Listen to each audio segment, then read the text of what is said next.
पालघर तिहेरी हत्याकांड पोलिसांनी मुख्य आरोपीच्या पत्नीला युपीतून अटक केली। पालघर महाराष्ट्रातील पालघर जिल्ह्यातील ज्येष्ठ नागरिक दाम्पत्य आणि त्यांच्या मुलीच्या हत्येप्रकरणी पोलिसांनी एका 31 वर्षीय महिलेला अटक केली आहे, अशी माहिती एका अधिकाऱ्याने मंगळवारी दिली।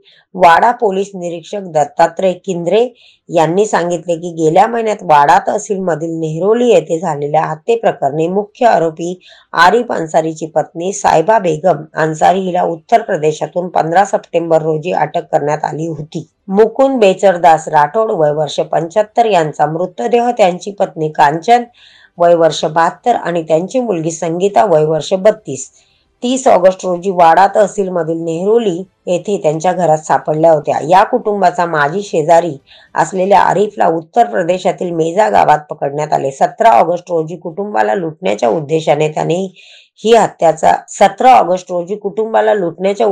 त्याने ही हत्या केल्याचा आरोप आहे। अधिकाऱ्याने सांगितले की आरिफच्या पत्नीला या हत्याकांडात त्याचा सहभाग असल्याची माहिती चौकशी दरम्यान उघड झाल्यानंतर तिला अटक करण्यात आली। गुन्ह्याच्या दिवशी आरिफ रक्ताने माखलेले कपडे आणि हात घेऊन घरी परतला।